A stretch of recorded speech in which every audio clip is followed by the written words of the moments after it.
प्यारे बच्चों, नमस्कार। मैं सूर्य प्रकाश आदर्श विद्या मंदिर माउंट आबू। तो भाई आज की संस्कृत की ऑनलाइन क्लासेज में एक बार फिर से आप सभी का स्वागत है।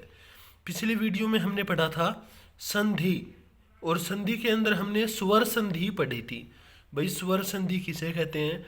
जब किसी भी स्वर के बाद कोई दूसरा स्वर आ जाए, यानी स्वर के बाद स्वर आने से जो परिवर्तन होता है उसे स्वर संधि कहते हैं।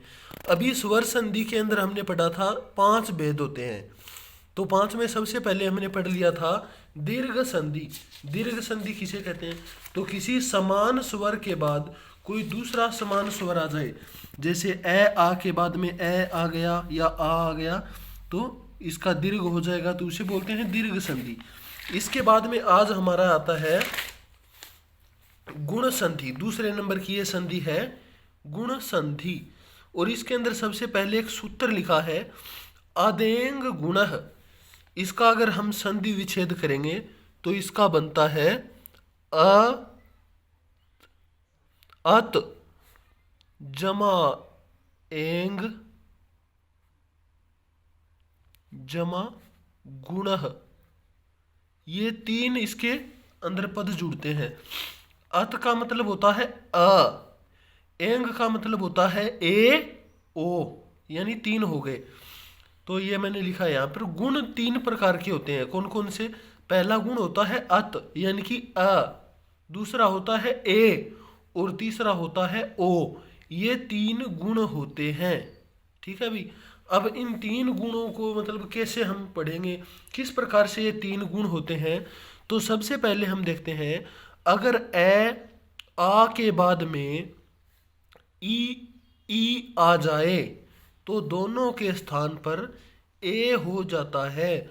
अगर ए के बाद या फिर आ के बाद छोटा ई या बड़ा ई आ जाए तो दोनों के स्थान पर, यानी इस ए, इस ई, आ, ई, इन दोनों के स्थान पर ए आदेश हो जाता है। क्या होता है? ए आदेश हो जाता है। आदेश होना एक आदेश होता है। एक आदेश का मतलब दोनों के स्थान पर एक बन जाता है।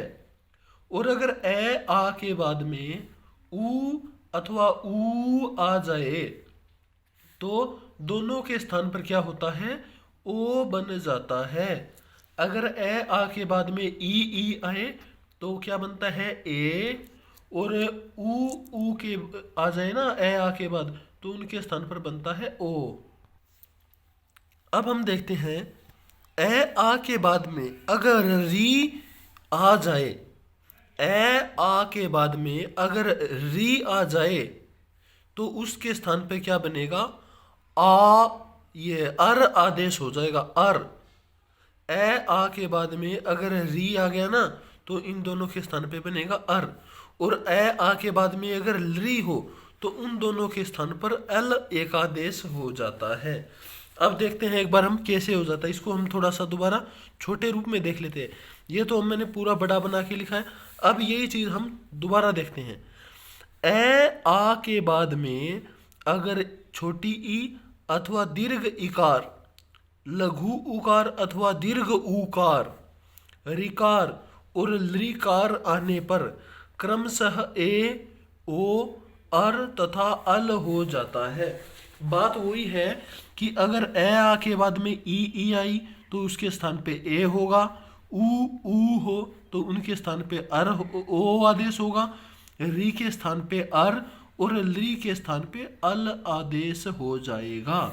जैसे ये उदाहरण हमने देखे हैं। ए के बाद में अगर छोटी ई है तो ए हो जाएगा, बड़ी ई है तो ए हो जाएगा, आ के बाद में छोटी ई है तो भी ए होगा, आ के बाद में बड़ी ई है तो भी ए ही बनेगा।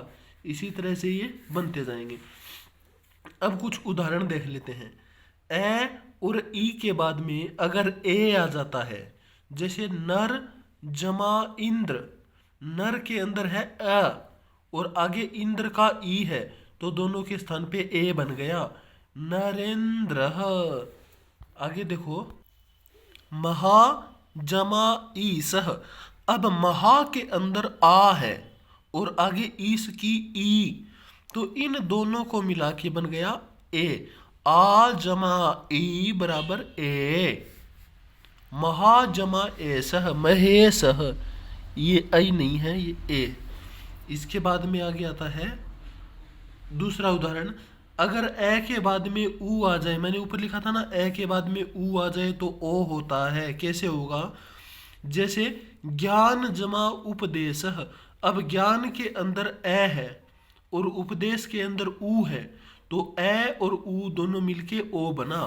ज्ञानोपदेशः ऐसे नहीं बनेगा ज्ञानोपदेश, ज्ञानूप नहीं बनेगा, ज्ञानोपदेशः।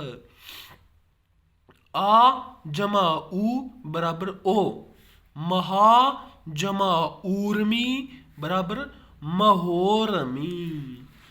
अब देखो री, अगर ए के बाद री आ जाए तो अर होता है। जैसे देव जमा ऋषि, तो अ और री इन दोनों के स्थान पे हो गया अर। देव ऋषि, देवर्षि, देव ऋषि बराबर देवर्षि।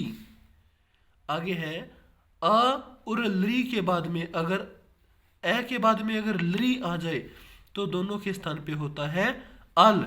जैसे तव जमा लिकारह बराबर तवलकारह। तो ये सारे के सारे हमारे गुण संधि आज हमारी यहाँ पे पूर्ण हो जाती है। इसके बाद में आगे जो संधि आएगी यण संधि, वो अगली वीडियो में पढ़ेंगे। तो भाई तब तक के लिए धन्यवाद।